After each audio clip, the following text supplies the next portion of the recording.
Alright, ladies and gentlemen, welcome back to another video. Today we're doing a bit of an off-topic video. Today we got an email from our friend Brad. Brad is a Doordash driver and he's having a bit of trouble meeting women. And I have some emails stacked up. I haven't been reading them on the channel lately, but there's about 8 of them I need to get back to. So if you send me an email, we'll be getting to it soon. I promise I'll get to all of them eventually. Anyways, I think this is a perfect video and it timed very well because we just launched our dating podcast the other day. For those of you who don't know, I announced it yesterday on the video. I just started a dating podcast, and someone who's single and been kind of analyzing like everything about dating for the last couple of years. I feel like I have some good tips and stuff to give out, and I've been watching a lot of other dating podcasts as well, so these kind of things, I just like giving out information and hopefully inspiring some people and making it easier for you to at least go out there and better yourself and put yourself in the right position. So, Brad says, I recently quit my W-2 job about a year ago. I used to be in the insurance industry. I worked in an office 9 to 5, and I noticed after 3 years of working that job, I was still only making about $15 an hour, even though I had had 2 raises. It seemed like it was going to take forever to work up the ladder, so I decided to take my career under my own hands and start doing Doordash. I love it. I've had so much free time on my hands. I do notice a lot of the things that you say, like it's like running an escalator going the opposite direction. It is much more freeing to be able to work whenever you want, and I thoroughly enjoy it. However, I haven't really had a good answer to give women when I'm talking to them on either dating apps or meeting them in person, because I don't really want to say I'm just a Doordash driver. Before, it seemed like I had a career, and it seemed a lot more appealing to them when they heard that I was working in insurance. Now, it's not really a good response to tell someone you're a Doordash driver, and women typically can't read right now, typically get turned off when you don't have a future. Let me know if you have any tips and advice and what you would suggest for me. Thanks in advance. I love your channel. Sweet. Well, thanks, Brad, for coming to me when I'm just a guy on YouTube. But I do have some advice. I did write down a shitload of notes for you, so I wanted to get very informational because I am taking this podcast very seriously. We do a lot of research. We come up with statistics and stuff. I'm treating it much more like a business than I do this YouTube channel, which is much more just kind of winging it, you know? Like, it's much more just, I don't know. We also do daily videos, so it's harder to do research and stuff on a YouTube channel where you're doing daily content. But anyways, I would say generally a lot of people, especially people if you're on dating apps, it's too easy to get on dating apps and spend way too much time. Trust me, I've been there before, especially like right after a breakup or something. You go on and you spend like freaking hours sometimes, not hours, maybe like 30 minutes or so, just swiping looking for women. But here's the problem, especially women are attracted to a men's lifestyle, right? So that's basically what's going to make a woman want to be attracted to is your lifestyle, things you have to offer. Like if you have no value to bring to the table, you're probably not going to be able to get very many women, and at least the women that you like. Instead of spending all your time looking for women, spend all your time becoming the best man that you can possibly be. And then the women will follow that. When you start to achieve success and have a lot going for you, like that's what women are typically looking for, is to have a partner who has something going for them. They want that assurance, knowing that like if something goes wrong, you're going to be able to maybe cover it financially or protect them in a way. Like men are generally looked at as the protectors, you know. They want support, and you have to be able to offer that kind of stuff. And if you don't, then they're probably not going to feel comfortable with you. Dating apps have really messed up like dating, especially in 2022. Like, it is so messed up now. I was looking at some statistics, and it's like 90% of women swipe on 5% of guys. So unless you're in the top 5 to 10% on a dating app, you probably aren't getting very many matches. And I've looked at some of my female friends' matches before, and it's just like it's like a buffet of dudes, you know? Like, the amount of matches women get compared to, like, attractive women, obviously. Like, my friends that I was looking at are very attractive ladies, and they have just, it's like an infinite amount of dudes. And, like, most guys probably get 1 match a week, 2 matches a week, you know? Unless you're in that, like, top 5% of guys where you're taking photos with, like, I don't know, like Tinder swindler kind of stuff, you know? Unless you have, like, this profile that makes you look like you have your whole entire life together, women probably aren't swiping on you. And I hate to say it, but if the only thing you're really doing right now is Doordash, you don't really have a future, because there's no end to this, you know? That's why I'm always telling people, like, a lot of people think this is a Doordash channel. I am not 99% of the money that I make is not on Doordash now, and it mostly hasn't been for a while. I'm trying to teach people to transition from being a delivery driver and create something for them. Like, I'm never going to be a delivery driver again, probably. Like, I do it casually here and there, and that's what I like to show people, is like, it's okay to do it here and there, but in my opinion, you really need to start building something for yourself. And if you haven't started building something for yourself, like, there's no better time than now, because I guarantee you, in 3 years, if you work on something, whatever it is, whether it's a business, a YouTube channel, like, look at Pedro. He's only been doing YouTube for a freaking, like, year, and he's already surpassed my channel by far, you know? And he's just dedicated as much time as he possibly could towards that YouTube channel. You can do the same thing. You just need to have that burning passion to create and help people. Personally, that's what I think of my YouTube channel. That's why I don't really, like, do too much Doordash stuff anymore. I mostly just want to give out advice and, like, fitness stuff. And, like, the amount of people that write to me and, like, talk to me about their weight loss, ask me for diet tips and stuff, I love that, because I love being able to help people, and changing people's lives is, like, kind of what this YouTube channel is all about.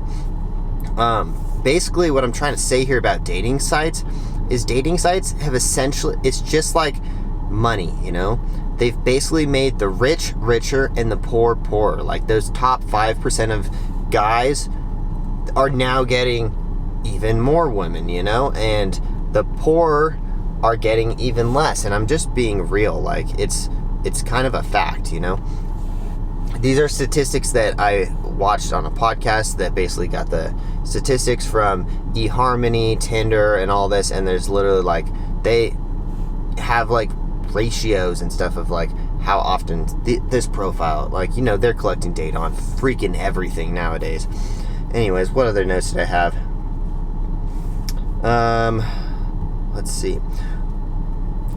Women want a man with a future, and men want a woman without a past, you know? Like, you typically don't want to date, like, in my opinion, I wouldn't date, like, a porn star or someone who's had, like, this bad, tragic past or something, you know? Been with a bunch of people. And women, what they typically want is a man with a future, someone who's building something and has a lot going for them, and is going to progressively get better and better. Whoa, Lamborghini, nice.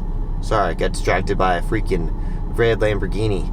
So you have to be working on yourself, and many people give up just after, like, a year or two, you know? If you don't hit it off within that year, a lot of people give up. Like, 90% of people will give up if their YouTube channel doesn't hit, like, 1,000 subscribers in the first year. I'm on, like, year 5. I started my YouTube channel in 2016. I've been doing daily videos basically since 2016. So it's not like I just had, like, overnight success and I started making money on YouTube. It took 3 years before I made more than, like, I think I was stuck at $200 a month for, like, a year and a half or so. And it wasn't until I started just talking and giving out advice and stuff, like when I was making the vlogs and stuff, did not do very well. yeah, you just need to try to become the best man that you possibly can be. And I hope you can take some advice from this, and just like, whether it's, maybe it's like, just be the best man you can possibly be. If you're looking, like, if you're really attracted to a woman, you got to picture yourself, like, if we're taking photos together, do I match up with this woman? You know, if you're like dressing, if you're not dressing well, if you don't have much going for you, maybe you don't take care of your face. Like, women really like men that take care of their face. If you don't have like a skin routine or something like that, that's something to definitely look into. Maybe it's just, I would say just dressing nice is something that's huge. It's gonna like really, it just boosts your confidence. Like, I obviously freaking dress in like tank tops and stuff every day, but if I'm going out later at night, you generally will see me dressed up pretty nice, I would say. Yeah, and then there's go-getters, and then there's go-givers, you know? You gotta give back, you know? When people are always asking me for advice, and I always try to go out of my way to help them, you know? Like, someone just started their business the other day, and I'm gonna go meet up with them for coffee, so that way I can help give them all the best tips and advice that I went through when I was first starting my business, because they're starting a very similar business. So just going out and helping people. And personally, for me, I don't know if I've talked about this before, but I have my list of non-negotiables, things that for me are non-negotiable and someone that I want to look for as a partner. And let me find my non-negotiables, because they change every once in a while. So, wants to have kids. I do want to have kids. I sometimes think that I don't, because of how great life is sometimes for me, and I'm like, man, if I had a kid, this would really screw everything up. But I always have generally thought of myself as being a dad, and I want to be a dad. So, wants to have kids. Like, I might just be closed off to someone if they absolutely do not want to have kids. I probably would be, to be honest. A few previous, like, girls that I was dating, I just stopped talking to because they were like, no kids ever, you know? And that's not for me. So anyways, what I do is I have these non-negotiables right here. It's a list that I keep in my notepads, and I just tell everyone, like, hey, look, this is what I'm looking for. I don't really do dating apps anymore. I feel like it's just a waste of time. You're just, even if you do get a match, like, that person can be whoever, you know, on the other side of it. So what I've been doing is kind of treating it like a PR campaign. I tell everyone, PR campaign. I tell everyone about this. So I would highly recommend it to everyone else, because getting references or referrals from your friends is probably the best way to meet someone. Again, this video is getting pretty long, but hopefully, like, I freaking went down and wrote down a lot of information for this, for Brad. Sorry, it's very off topic, but for me, wants to have kids, fit and works out. Obviously, I drive to the gym every single day on these videos. I just left and got out of the cryo chamber. If you don't take your body seriously, I can't really take you seriously. So it's automatically a no for me if you're not at least working out or doing something active. 5'9" and under, I personally just am only really attracted to women that are a little bit shorter than me. I'm about 5'9", 5'10"-ish. So kind of want someone to be a little bit shorter than me, or at least the same height, you know? Great work ethic. I'm an entrepreneur. If I'm surrounded by someone who has poor work ethic, it's not going to work. Likes cats. Obviously, I'm a huge cat person. If you are allergic to cats, or if you don't like cats, it's probably not going to work out. Reliable and trustworthy. Unfortunately, it's much harder to find women nowadays that are reliable and trustworthy. Like, it's so easy to just get bailed on, you know? People bail all the time. Like, I personally, if I commit to something, I am going. Even if I don't want to go, I will still go. Business minded. Obviously, I've got 3 businesses, technically 6. It's got to be business minded, and you cannot be anti-capitalist. Like, I'm a huge capitalist, so I'm like the epitome of capitalist, you know? I have a bunch of businesses, and I think the cream will rise to the top, you know? Like, the best of the best are eventually going to succeed, and I'm huge on that, you know? If there's not competition, then it's like, a good example is like China typically does not have the best restaurants because it's a communist country. they're not as incentivized to do super well. Like out here, like places like freaking Starbucks and like big restaurants and stuff do better because they put more time in their quality, you know. Eventually over time the quality gets diminished as they expand, but you know what I'm saying. Anyway, so those are my non-negotiables, and I automatically disqualify someone if they don't hit all of those. So anyways, I know today was a little bit off topic, but I kind of want, if you guys are interested, go subscribe to my dating podcast. I have my podcast co-host Nicole. So Nicole is kind of on different end of the spectrum than me. Like obviously I'm like a single straight male and she's like a single straight female. So we get to come to the middle and find common ground, you know. That's my favorite kinds of podcasts. So if you guys want to go check that out, I'll put the link down in the description at the top. Go check us out. I'm very interested in it, you know. It's very interesting to me to talk to different people and interview different people about this kind of stuff. Anyways, we'll see you guys in the next one. Hopefully you guys enjoy this video. Hopefully you guys got some information. Maybe you're single. Let me know in the comments down below. Are you guys single? You guys married? What are some non-negotiables for you? Let me know in the comments down below. We will see you guys in the next one. Subscribe, smash that like button. Hopefully you got some kind of value out of this today. Anyways, peace guys.